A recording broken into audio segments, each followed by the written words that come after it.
The year is 1932. The setting, the Great Depression. The location, Chicago. Republicans have just held their convention at Chicago Stadium, renominating Herbert Hoover. Democrats had something else in mind, something new, a New Deal. The platform which you have adopted is clear. I accept it 100%. That, of course, is Franklin Delano Roosevelt, who would go on to win and win again, a record 3 more times, completely remaking the federal government before he died in 1945. Chicago is known as Hog Butcher to the world, but it might as well be called America's political convention capital. After next week, the city will have hosted 27 political conventions, by far the most of anywhere in the country, and they've been some of the nation's most historic moments. In 1860, Republicans got together at the old Wigwam to nominate an upstart lawyer and son of Illinois named Abraham Lincoln. And who could forget the convention where delegates fought, barricades were stormed, and police struggled to keep the peace? I'm speaking, of course, of the infamous Republican affair of 1912, where Teddy Roosevelt won a majority of delegates, but the party went with William Howard Taft instead. Roosevelt then formed the Progressive Party, which subsequently held its convention in, you guessed it, Chicago. And 1968, when the whole world was watching, Grant Park was burning, and Mayor Richard J. Daley was fuming. Won't you please come to Chicago for a ride? 28 years later, Richard M. Daley had something else in mind at the United Center. A party to renominate Bill Clinton, where the only moment of controversy came as delegates struggled to perform the Macarena.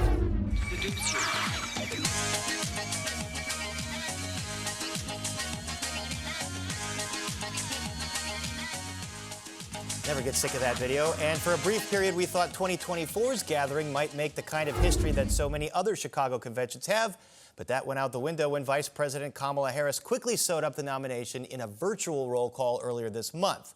So the focus now is outside the United Center, where protest groups have vowed to bring tens of thousands of demonstrators to the streets to make their voices heard, leading to fears that Chicago history might repeat. This time, the city's protectors have repeated the same mantra over and over again, that the city is ready. So Chicago finds itself in a position it has been repeatedly throughout its history, at the center of the national political world. How will we handle this moment in the spotlight? What will the legacy of the 2024 DNC be? Buckle up, hunker down, you're about to find out. Coming up on Paris on Politics. Tonight, Governor Pritzker reflects on the eve of the DNC party that he brought to town. Republicans offer their take on Chicago's big moment, and how an army of workers transformed the United Center into a convention hall for the 21st century. Paris on Politics is next. This is Paris on Politics from Fox 32 Chicago. Welcome to Paris on Politics, where we take you behind the headlines and beyond the spin. More than 2 years ago, Illinois Governor J.B. Pritzker announced triumphantly that Chicago had won the rights to host the Democratic National Convention. Now that the moment has arrived, the governor reflected on what it means for the city, the state, and the Democratic Party. Well, I remember all the lobbying that we had to do to try to win this thing. And remember, we competed against a whole bunch of other cities to win the convention. The final 4 were Houston, Atlanta, New York, and Chicago. That's some stiff competition. But one of the reasons that we won is that every time I saw President Biden, I literally would shake his hand, and the first thing I'd say to him is, "We're going to have the convention in Chicago, right?" And he would laugh after the 3rd or 4th time he heard it. True Chicago fashion, just promoting the city. You got to keep working, you know what I mean? So anyway, that's one reason. And I think another is that, we show off the values of the Democratic Party. We've protected people's freedoms here, the freedom to choose, the right to read a book that you want to read, making sure that we're standing up for working families. We passed a workers' rights amendment, and all of these common democratic values, which are American values. We've lowered the cost of things in Illinois, made things more affordable, whether it's health care or groceries or anything else. You've seen us carry those things out. We built a lot of infrastructure. Look what happened at the federal level after we did it. So those things, I think, all led to Democrats choosing Chicago as a kind of a way to show off the values of the Democratic Party. Speaking of values of Chicago, the Democratic Party protest free speech. Some of these protest groups have already put out social media messages to, quote, crash the party. Another one saying, quote, F the GNC, G standing for genocidal. So when you see this, what's the realistic scenario for what to expect on the streets? Well, social media is probably not a good way to get you to judge, whether there's going to be unrest or not. There just are people out there who, would like to make a statement about things. And of course, we're all concerned that, you may have protesters, but there may be some bad apples. Usually they'll come from out of town to do it. So there's been a lot of planning, I want to be clear. Every 4 years, and I've been to almost every convention since I was able to vote, every 4 years at a Democratic and Republican convention, there are protests. And there will be protests this time. We're going to protect people's freedom of speech, but we're also going to protect the people who live here and the delegates that are coming to visit. So the planning's been going on for a year and a half, you mentioned, at every level, starting from Secret Service and FBI to the sheriff to the Chicago Police Department and all the surrounding states' police departments that are helping and joining in to help us keep the streets safe. And you're confident in Superintendent Snelling that his force is going to know how to handle things should some folks want to cause trouble or vandalism or looting, and there won't be scenes that are broadcast to the world of cops and protesters clashing. There's an excellent plan that's been put in place. This is a national security event, they call it. When you've got the president, the vice president, and all these major leaders in one party all in one place. And so there's a lot of security. I do feel pretty good about the way this is going to be handled. Again, the unknown unknowns I can't tell you about, but I feel good. And I'm also thrilled that so many people have engaged in this convention from across the city of Chicago. And I think that's an indicator of the excitement across the entire United States. Is there a tangible economic benefit that you expect Chicago to see for years to come from this? And what is it? Yeah, let's start with just the immediate impact, which will be $150 to $200 million. And just think about all the money that was raised for the convention. That's all being spent on things here in Chicago for the convention, right? That's almost $100 million of spend going to, minority and women-owned contractors more than ever before. And, of course, all the other things that are, make up this great big convention. And then you got all these people, 50,000 people coming here, spending money in our restaurants and engaging with the entire city. So that's the short-term benefit. I think the medium and long-term benefit is coming to Chicago in the summer, people all over the United States and from all over the world to cover the Democratic Convention are going to see our beautiful lakefront. They're going to experience bars with blues going on everywhere. The fact that we've got really some amazingly hospitable people everywhere in the city of Chicago, and they're going to experience the diversity and culture of our great city.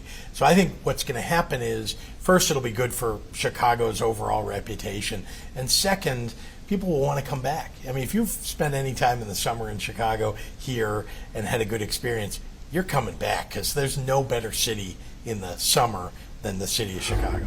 Now for the view on the other side of the aisle. On Thursday, we spoke with Illinois Republican State Senator Sue Rezin, live from the State Fair in Springfield.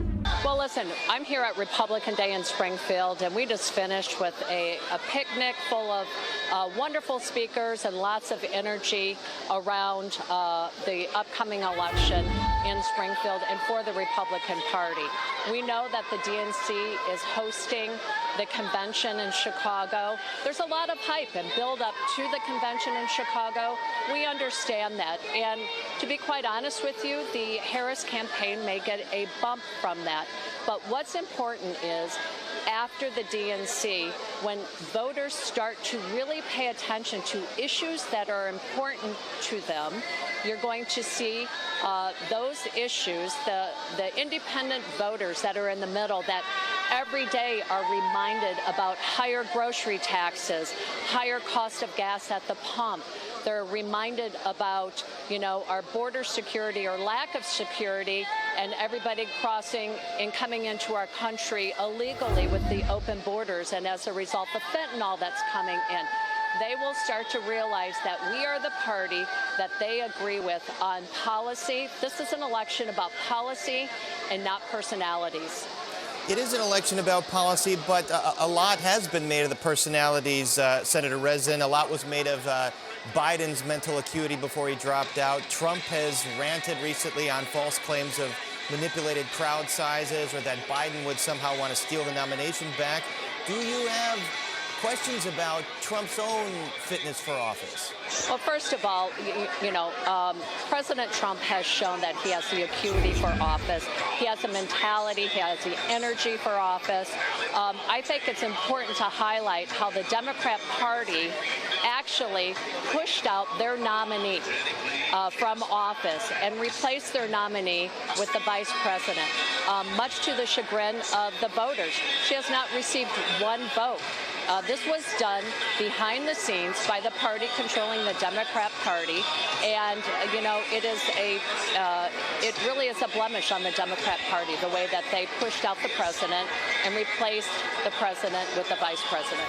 Up next on Paris on Politics. Our alumni panel on the biggest stories to come out of the convention next week. I do know there are police officials who are worried that things are not completely ready for what may be coming.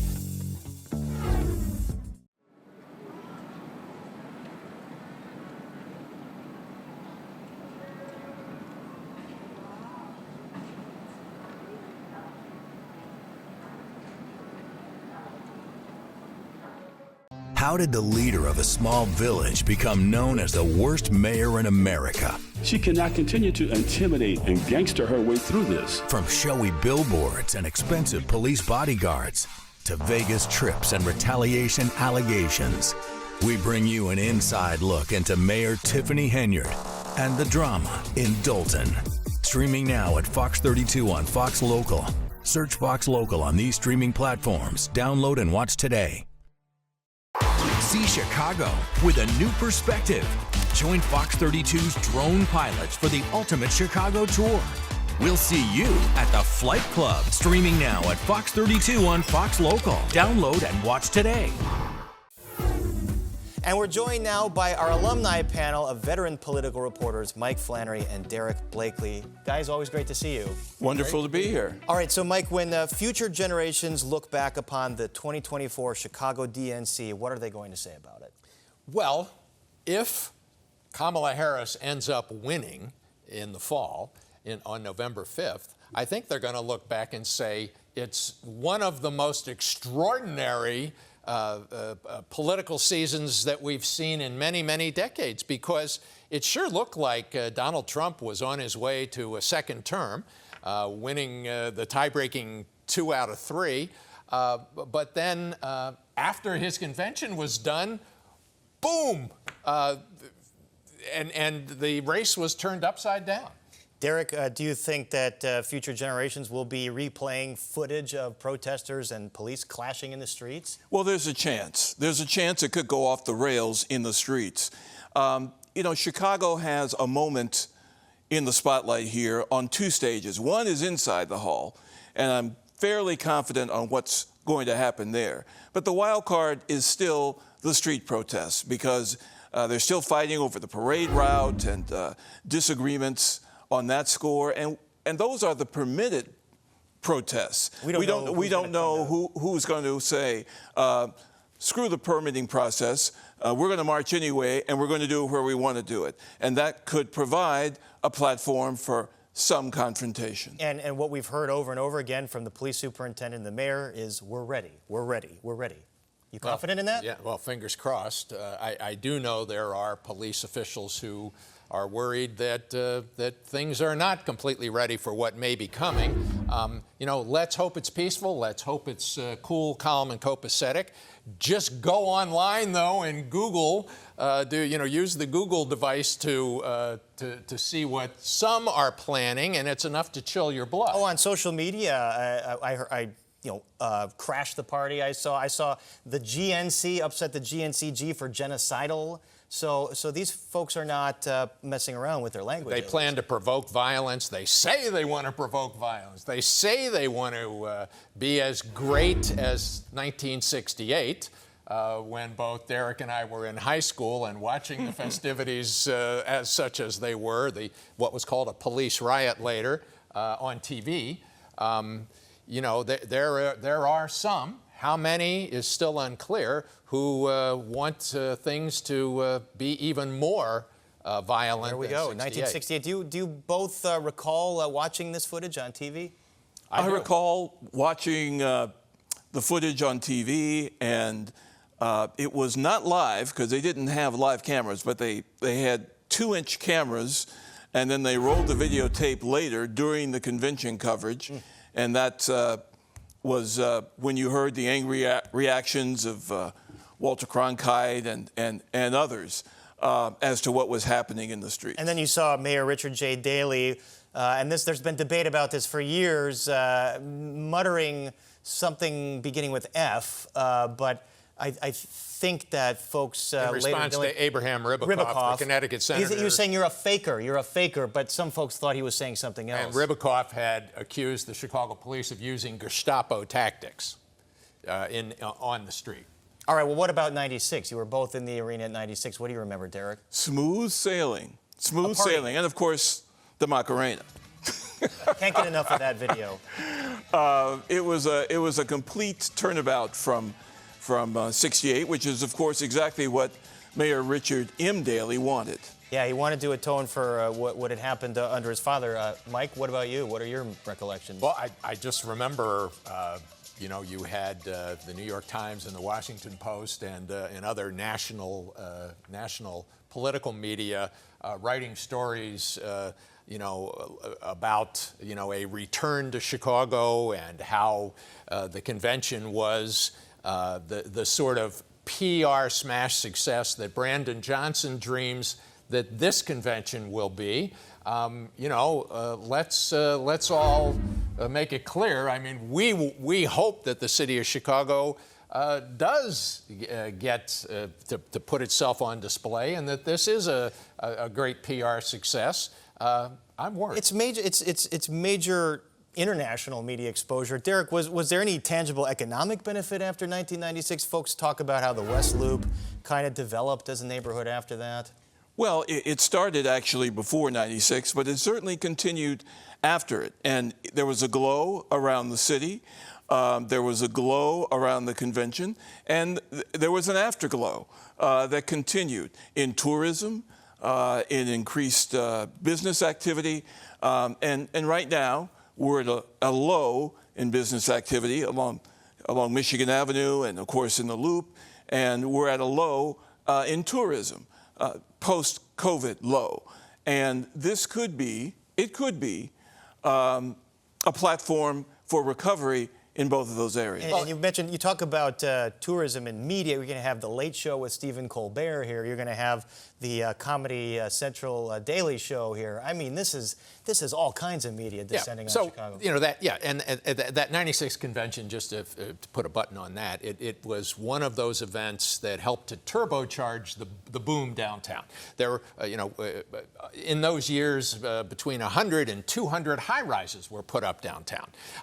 In effect, the number of people who moved into and around downtown would have amounted to the second largest city in Illinois. You contrast that now to the almost total lack of construction cranes. It's enough to make your heart ache. Up next on Paris on Politics. More with our alumni panel. Will Chicago's DNC give the Harris Walls ticket a boost? It just shows how this momentum, the vibes, the feel, a lot of voters decide on that.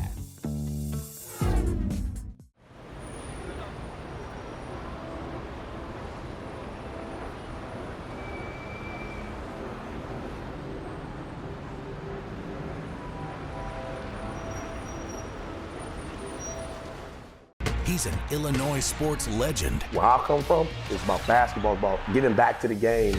From a historic championship run. Y'all ain't just teammates, y'all brothers. To training the next generation of ballers. What was it like being on Sports Illustrated, the Jersey Pop photo? They should have put our whole team on there. See why D. Brown is Chicago built. Not scared of nothing, love challenges. Streaming now at Fox 32 on Fox Local. Search Fox Local on these streaming platforms. This swag we have in Chicago is we do it the best. Everywhere you look, you have history of the Tribune. Chicago's most unique skyscraper, restored and reimagined. Ooh, behind the curtain. During construction, countless time capsules were discovered, Had a letter from the sports editor of the Chicago Tribune, including the most significant relic from the biggest scandal in Chicago sports history. What other wonders does the tower hold? Streaming on your smart TV, only at Fox 32 on Fox Local. Search Fox Local on these streaming platforms. Download and watch today. We're going to the Crown. Let's do it. It's going to be a pep rally. We thought it might have been a brokered convention. It might be exciting. Is there any mystery as to what's going to happen next week, or is it all going to be just perfectly scripted? Not a whole lot of mystery. I mean, Monday night's going to be Biden night. Bye-bye Biden. Basically, Biden farewell. Monday night, the opening night, and not in later in the week. They want to turn the page. And then you get the build-up, of course, to Thursday night, which is Kamala Harris's big night to introduce herself to the country. And not talk policy so much. There'll be some of that, but just to try to take advantage of this this halo that she's had around her since she was named. You know, I hear Republicans talking about in conservative media saying she hasn't done an interview, she hasn't done a press conference. They don't really care about whether she does an interview or a press conference. They're angry because the strategy is working. She's had a tremendous rise in the polls, and she's going to, I think, try to continue that strategy through the end of the convention. And most candidates get a bump from their conventions. Yeah, but this has been so unusual.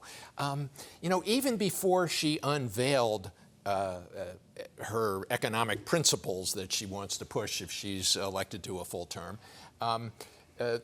you know, when Joe Biden was the Democratic candidate and the apparent nominee, Donald Trump had a big lead on you know, who would better handle the economy. Well, the other day, before Kamala Harris had done any of these big speeches about economic principles, she was ahead of Trump in a new survey by 1 point on the economy. And, you know, it just shows how this momentum, the vibes, the feel, a lot of voters decide on that. She's been able to flip the script. Before, Donald Trump was using the age issue against, and again, she's benefiting from that younger profile, even though there aren't a whole lot of specifics attached to her candidacy as yet. And clearly this was an election where voters wanted something different. They didn't like what they had in both parties, and now she represents the change. She is the change candidate. I think it's significant, Paris and Derek, that when you look at the political survey numbers, Donald Trump has not lost support. And by the way, we should mention that these swing states, they're still polling neck and neck. It's not as if it's a runaway in any. Yeah, so look, it was a close election, but Trump was ahead of Biden within the margin of error. Now it's a close election with Harris having a lead that's within the margin of error, especially in these swing states. And so, you know, this contest is not over by any means, but I know it's frustrating for Republicans that, for whatever reason, the former president can't seem to get out of his own way. Well, and when they go on and say, well, you know, the president needs to stop acting like a petulant child, so Frank Luntz, the pollster, put it, or say, you know, he's got to listen to his advisors. He's never done that. What are they expecting? Something to be different this time around? No, a leopard doesn't change its spots. I mean, he won doing this in 2016. He came very close in 2020, and to take a completely different tack now is really, really a long shot, a very long shot. Although you do remember when Biden was sinking after the debate, you didn't hear a peep from Trump. That was the one time he was quiet, and he benefited from it. Now, Harris is basically doing the same thing, and she is benefiting from it. Trump is on his heels. You know, Mike, I want to talk about Governor J.B. Pritzker, because he really was the linchpin to bring this convention here. 30 months ago, he stood at the press conference triumphantly announcing that Chicago had won out. And I have to imagine it was connected to his own political ambitions. Perhaps he thought Biden would be nominated again, and then in 4 years he might run. And then when Biden dropped out and it wasn't an open primary, he passed the torch, as you say, to Kamala Harris. Pritzker wanted to be VP, I believe, and obviously we know it went to Tim Walz. So what is Governor Pritzker's future now politically? Well, I mean, just to throw, give credit where credit's due. I think it was originally Senator Tammy Duckworth's idea. She pitched pitched it to then Mayor Lori Lightfoot. And then JB came in and what closed the deal. What and sealed decided the deal to write the check. The checkbook. His promise to raise enough money so that they did. They raised. And they did. They raised more than enough. Right. Pritzker's got a lot on the line. He has put out the word to folks that he does plan to run again for a third term. Whether he'll actually do that, though, I think is still, a bit up for grabs. What his next act would be, I don't know. Would he seek a cabinet position in a Harris administration? You're shaking your head, Derek. No, I think he wants to be a decision maker. That vice president is one thing because it's a stepping stone to the White House potentially. Cabinet secretary feels like a step down. His sister Penny did that. Exactly. And she was Commerce Secretary. It doesn't break any new ground, and it doesn't set him up for elective office down the road. After having been an executive, why would you want to go to the Senate, where the job right now is giving speeches and raising money for the most part? Well, if your recent guest Dick Durbin chooses not to run.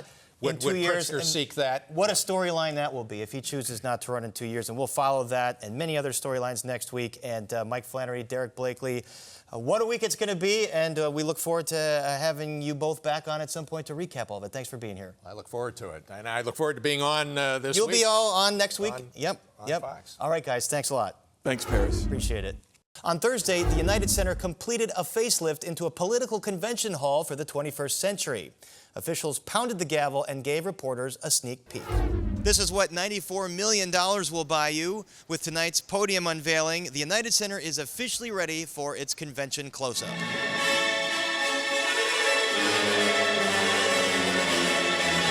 The United Center is no stranger to big events, but it hasn't seen anything quite like this. We're the third busiest arena in the world, so this is kind of what we do.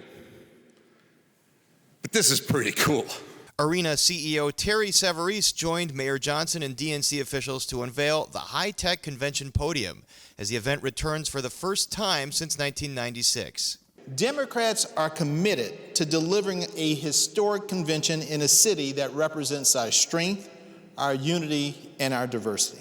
Instead of championship banners, workers were hoisting thousands of balloons, setting up the historic moment on Thursday when Vice President Kamala Harris formally accepts her party's nomination for president. History will be made in the greatest freaking city in the world, the city of Chicago. Tonight's unveiling an emotional moment for convention chair Mignon Moore, years in the making, building a convention space in her hometown.